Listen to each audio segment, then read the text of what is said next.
Bismillahirrahmanirrahim. Assalamualaikum warahmatullahi wabarakatuh. Hai all. Okay, bersama saya hari ini Dr. Aizu dalam sesi konsultasi sains komputer. So seperti sebelum ni, sesi ni tidak menggantikan kuliah atau tutorial sains komputer. Okay, hari ini kita akan tengok tajuk Computer Ethics and Security Chapter 3. So kita akan tengok pertama area of computer ethics, yang kedua netiquette, yang nombor 3 computer security risk, nombor 4 security measures. Okay, computer security risk dengan security measure itu adalah assignment korang nanti. Okay, so kita akan tengok 3.1 dan 3.2. Okay, jom. At the end of the lesson, sepatutnya korang boleh define computer ethics, describe areas of computer ethics. Ni ada beberapa area yang kita akan tengok nanti. Kemudian korang perlu mampu untuk memilih type of computer ethics based on the given scenario. Ini yang biasa soalan PSPM. Okay, kita mulakan dengan melihat soalan PSPM yang lepas untuk 2019-20.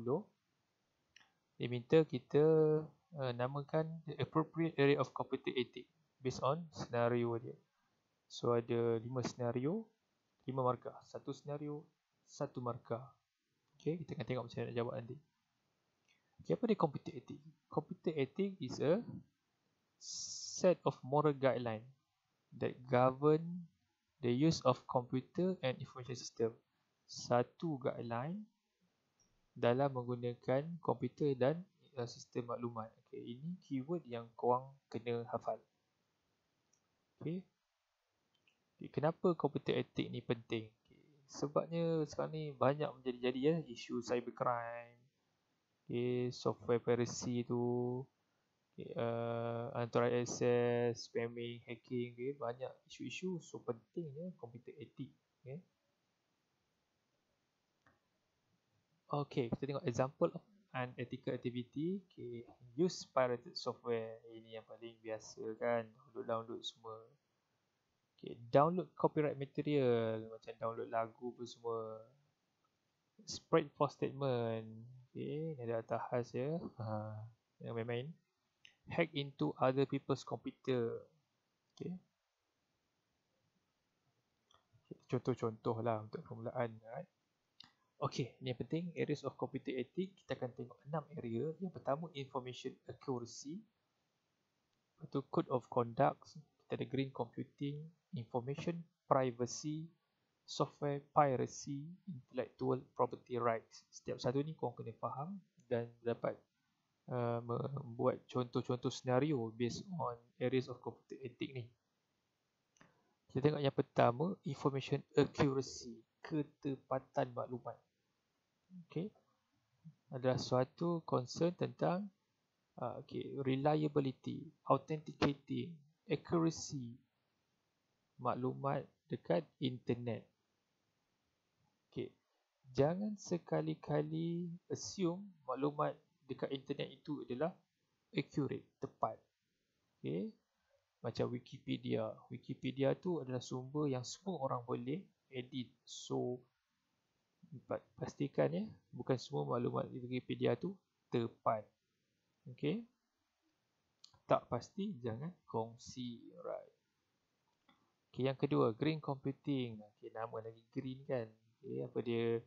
Green computing, dia fokus kepada mengurangkan elektrik dan bahan buangan. Apakah cadangan-cadangannya? Okay, gunakan komputer yang ada Energy Star jimat elektrik ya. Jangan tinggalkan komputer on sampai malam-malam, kena shutdown ya. Offkan monitor, printer dan apa-apalah yang kau tak pakai kan, bila tak pakai. Okay, gunakan LCD monitor. Sekarang macam monitor ya, yang CRT yang lama-lama, yang gerabak besar tu kan, orang tak pakai dah kan. Okay, bagus. Okay, paperless method. Okay, sekarang ni semester ni kita ada norma baru. So banyak yang semua online. Okay, kurang paper itu bagus ya. Okay, reuse recycle paper.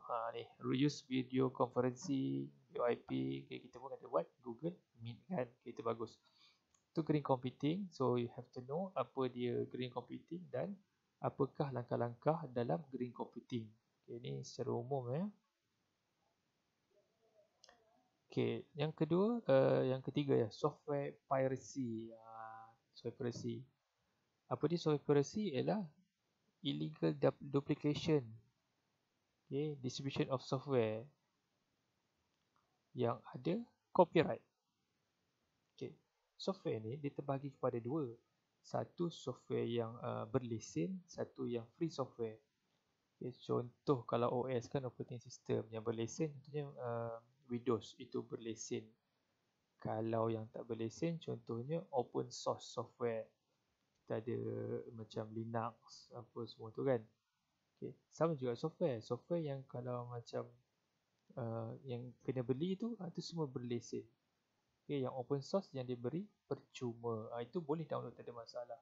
Okay, isu tentang software piracy dekat sini adalah kita membeli software yang yang berlesen tapi pada harga yang lebih rendah, ataupun kita dapat dia punya key dia kan. Okay, itu sebenarnya satu jenayah dipanggil software piracy. Alright, so keyword-keyword ni kau kena tahu lah ya. Okay, ni simple term, apa dia software piracy. Okay, illegally using the copy of single license version, maksudnya patutnya single license version tapi korang duplicate pakai 2-3 PC. Okay, itu salah. Okay, lepas tu cloning a computer application. Okay, lepas tu generate registration key ni. Alright. Okay, kemudian illegally uploading a licensed version of a computer application dekat website. Alright, so dia menyebabkan orang boleh download. Okay, itu adalah kesalahan software piracy. Alright. Okay, contoh saya kata tadi, dia yang kalau yang berlesen ya, tapi kita jadikan dia macam ni, itu salah ya. Kalau dia tak ada yang outsource tu, open source tak ada masalah ya. So, open source semua orang boleh guna, seorang boleh share dan sebagainya. Code of conduct. Okay, apa dia code of conduct? Okay, ni keyword dia. Written guideline yang membantu untuk menentukan sama ada computer action tu beretika atau tak beretika. Okay, rules codes of conduct ni, okay, ni korang mesti tahu. Okay, soalan exam dia akan tanya rule of conduct, tapi dia akan berfokus. Contohnya rules code of conduct untuk email, rules code of conduct untuk social media. Okay, so dia berfokus ya. Okay, contoh pertama, jangan gunakan komputer untuk menyakiti orang lain. Jangan mengganggu kerja-kerja orang lain. Okay.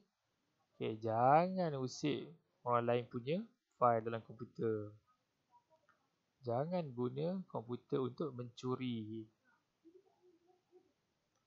Okay, jangan guna komputer untuk bear false witness. Okay. Okay, lagi. Jangan guna komputer orang lain tanpa kebenaran. Okay. Okay, jangan guna harta orang lain sebagai harta sendiri. Yang ini banyak jadi kan.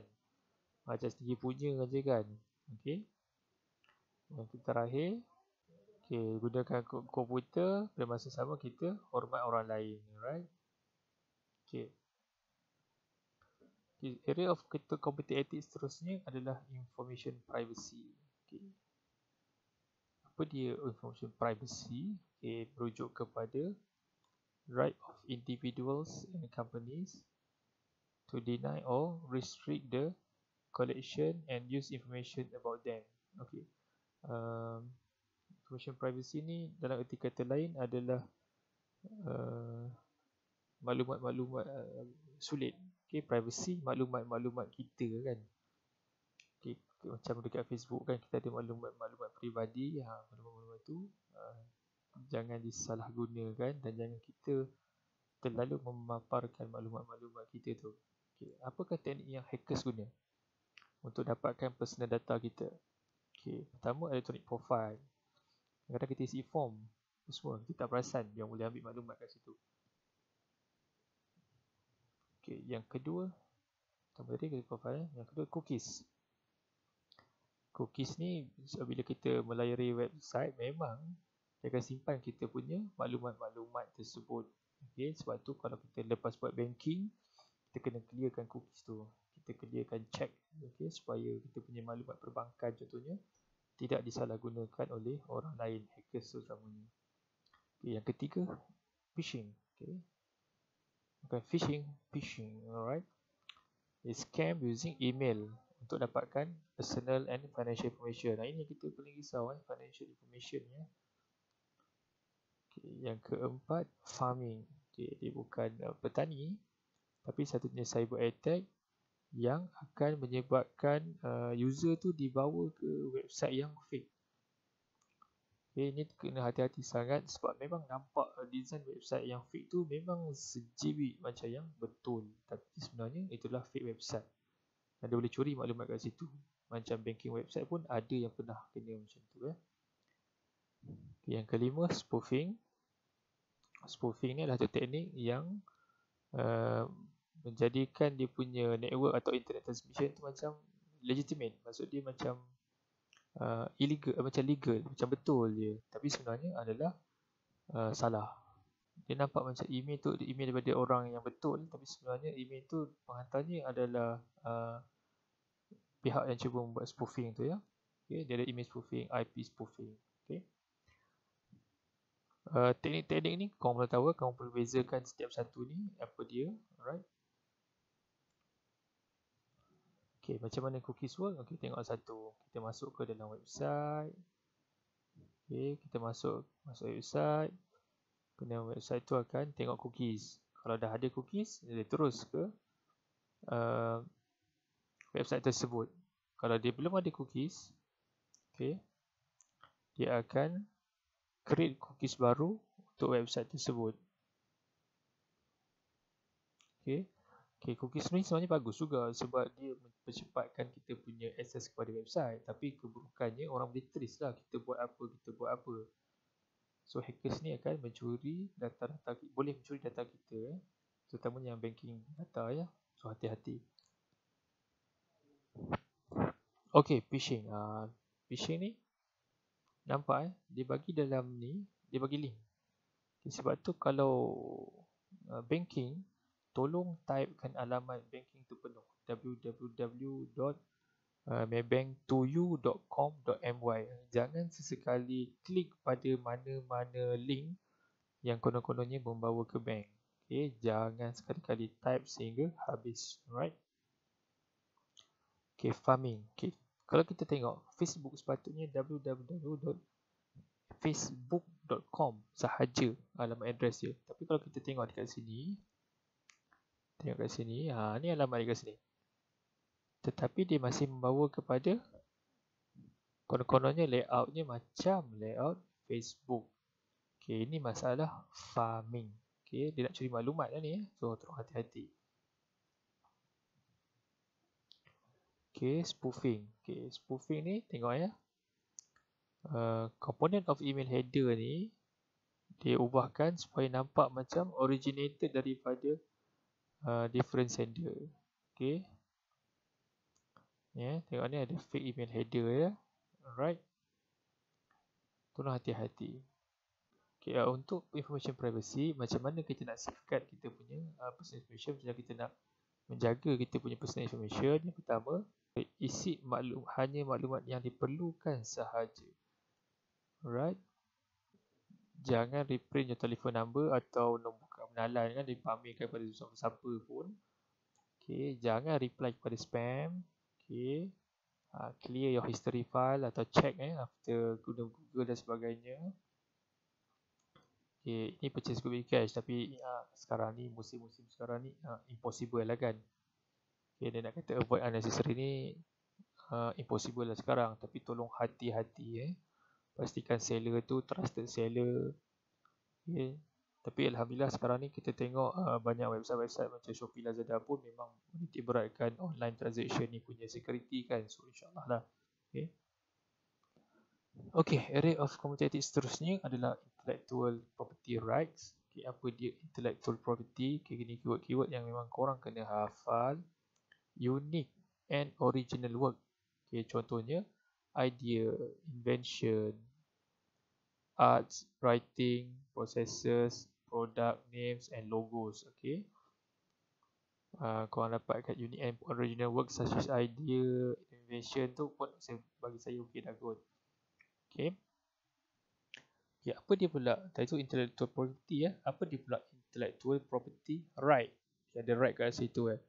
So rights to the creator, okay, satu hak oleh creator untuk dia punya unique atau original work. Dia dah hasilkan satu karya, so original work tu hak kepada siapa? Itulah dinamakan sebagai intellectual property right. Okay, apa kepentingan intellectual property? Okay, to protect the original creation from individuals. Okay, kita nak menjaga kita punya hasil yang kita hasilkan. Okay, yang kedua, to preserve features and process. Okay, that make thing work. Inventor will therefore benefit. Okay, maksud dia, contohnya kita berkarya, kita buat lagu, okay, kita buat filem. Kita buat filem penat-penat, kita perlukan modal apa semua. Sekali baru sehari dua tayang telah dicetak rompak. Kesian tak dekat pelabur-pelabur kan. Itu maksud dia. To preserve features and process. To protect original creation. Okay. Okay, ada beberapa jenis intellectual property right. Yang pertama, nama dia adalah copyright. Copyright ni adalah right atau hak yang diberikan kepada penghasilan kerja-kerja literary dengan artistic work. Okay, ini kita tahu ya. Legal term that describe right given to creator for their literary and artistic work. Okay, contohnya apa? Okay, muzik, drama, lagu-lagu, kerja-kerja artis, architecture pelan-pelan kan, komputer software. Itu kita panggil copyright. Okay. Ni contoh copyright ya, music painting okay. Gundam style ke apa kan. Gambar-gambar Okay, gambar. Okay, yang kedua patent. Kita tahu tadi copyright, yang kedua patent. Apa dia patent? Okay, ini kena tahu keyword dia. Patent adalah exclusive right granted for invention. Apa tu maksud invention? Invention adalah product or process that provide a new way of doing something. Okay, kita menghasilkan satu benda baru. So itu invention kita, satu penemuan kita, ciptaan kita. So kita patentkan supaya orang lain tak boleh tiru kita punya produk tersebut. Okay, ini contoh design. Contoh design lah. Okay, Canon dia patentkan kamera. Okay, itu dia punya design. Itu enjin contohnya. Okay, kasut yang kat bawah tu mungkin ada spring yang boleh melompat lebih daripada 20 meter kan. Okay, itu patent. Okay. Okay, yang seterusnya trademark. Okay, ni keyword dia kena tahu apa dia trademark. Trademark adalah word, phrase, simbol atau design that distinguish, membezakan barangan atau services daripada satu pengeluar dengan pengeluar yang lain. Okay, so keyword-keyword merah tu kena tahu ya. Termasuklah, tak kisahlah logo ke, perkataan ke, gambar ke, nama ke, huruf ke, numbers ke, ataupun apa-apa kombinasi dia. Okay, apa contoh trademark? Ni semua ni. Kalau kita nampak je bentuk M macam ni kan. Terus bermain di media kita, McDonald. Okay. Tak ada pula kalau kita nampak M ni macam Kia kan, tak ada kan. Okay. Ya. Starbucks Coffee. Okay. So sebenarnya menjadi satu kesalahan kalau kita gunakan logo yang hampir sama tapi kita labelkan nama kita, adalah satu kesalahan sebenarnya. So tolong hati-hati ya. Kalau tak didakwa tak apa. Kalau ada ni kita yang salah nanti ya. Okey, kita tengok macam mana nak jawab soalan yang kita tengok mula-mula tadi. Based on the scenario ni, apa dia area of authority? Okey, yang pertama, someone copies a well-known novel to the web, okay, that encourage orang lain untuk baca.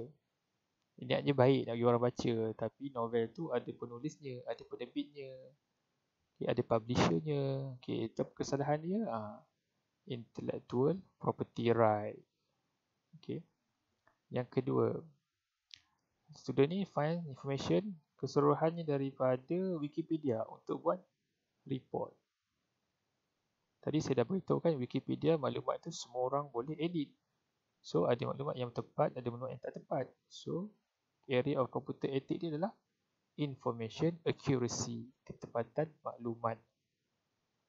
Okay, yang ketiga, you are not encouraged to use third party application in Facebook. Okay, kenapa awak tak digalakkan gunakan application third party punya? Okay, kenapa? Sebab kita risau takut berlaku information privacy. Okay, you punya privacy dalam Facebook di breach, maksudnya orang boleh curi privacy korang tu, maklumat-maklumat peribadi, details tu.